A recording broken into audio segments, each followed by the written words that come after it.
Most people are visualizing their dreams, but are making three mistakes that leave them always wanting and never having. And if you don't fix this, it's literally impossible to manifest the money, the lover, and the health and vitality that you really want. In this video, we're going to cover what these three big mistakes are, but more importantly, how you can finally start manifesting the abundance, the relationships, and the health and vitality that you deserve. Like Jing, who manifested the perfect location for her coffee shop, and Lenny, who manifested a business relationship with a world champion. Let's get into the first mistake, which is only visualizing the material outcome. When I got out of grad school, I was obsessed with making money.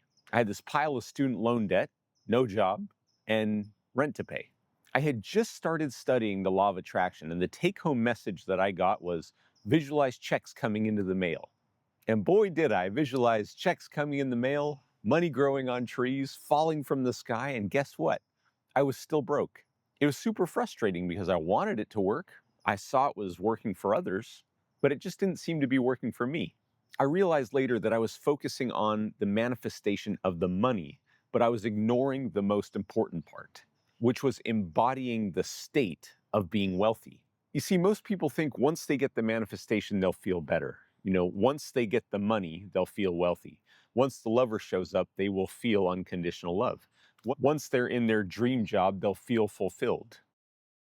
But the newest science shows that it's your energy that creates matter.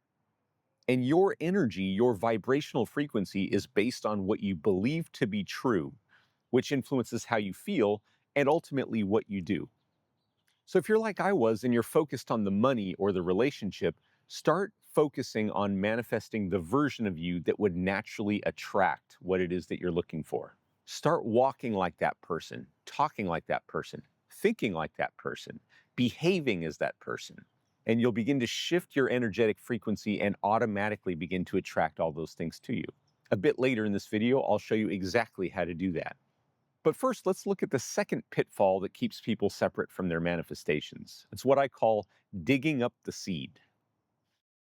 Let's say you and I are on a farm, and we decide that we want to grow an apple tree because we get hungry and apples are delicious.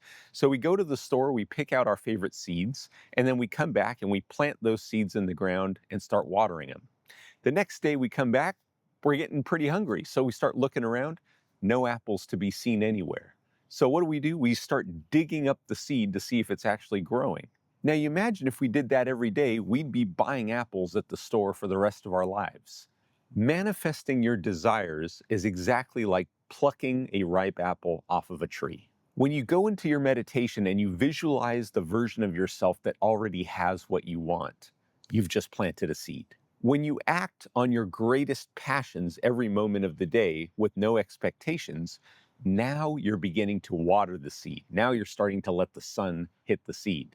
When you do that, you align your electromagnetic frequency that is always emanating from your body, that is always connected to everyone, everything, everywhere, and every time, because everything is energy. And in that moment, you are in resonance with your future. The seed is germinating, and as Neville said, it will ripen and it will flower. If it long, be wait, for it is sure, and it won't be late.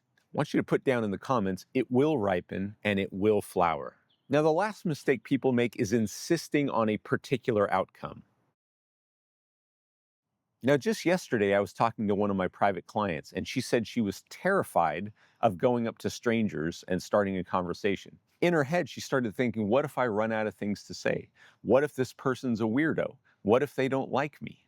And as a functioning introvert, I totally get this. But in her mind, she had set up these expectations that if she was going to do this, then all of these things had to happen or the interaction was a total flop.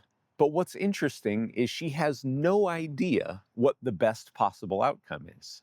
Like, what if she's standing there looking at the cereal boxes, talking to some person about the price of tomatoes, and then all of a sudden, someone who she couldn't even see comes up to her and asks her on a date because she just seems so charismatic. She just seems so confident. The truth is, if we insist on a particular outcome, we severely limit the coolest ways that the universe can bring it to us. Because the newest science proves that all outcomes exist as electromagnetic frequencies.